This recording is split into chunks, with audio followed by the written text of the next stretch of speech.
Республикалык бюджеттин киреше бөлүгүн камсыз кылуу, инвестициялык климатты жакшыртуу, өлкөнүн өнөр жай дараметін ачуу, экономиканын реалдуу секторун өнүктүрүү, инфраструктуралык маселелерди чечүү боюнча иштерди күчөтүү. Бүгүн өкмөт президенттин кайрылуусунда айтылган Казакстанды өнүктүрүүнүн жаңы багыттарын талкуулады. Премьер-министр тиешелүү мекемелерге бир катар конкреттүү тапшырмаларды берди. Олжас Бектенов белгилегендей, мамлекет башчынын кайрылуусу өлкө жана коом үчүн стратегиялык багыт болуп саналат.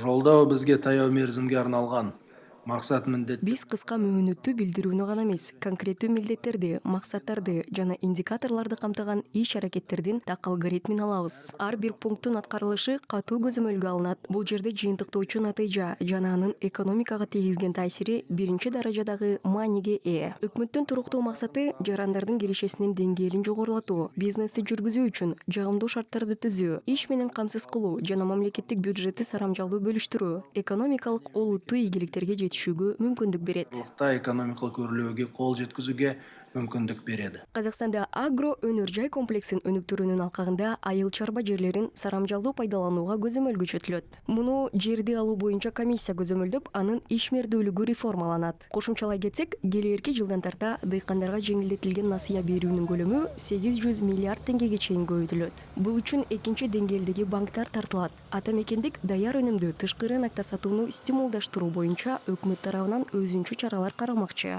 Қазақстан Республикасының 2029 жылға дейін Казакстан Республикасын 2029 жылга чейин өнүктүрүүнүн улуттук планында аныкталган экспортко кызыгуусу жогору болгон өлкөлөрдүн рыноктарына басым жасоо менен биринчи кезекте айыл чарба жана тамак аш өнөр жай өнүмдөрүн авиа ташууга багытталган экспортту шыктандыруунун жаңы ыкмасы киргизилүүдө. ынталандырудың жаңа тәсілдемесі енгізілуде.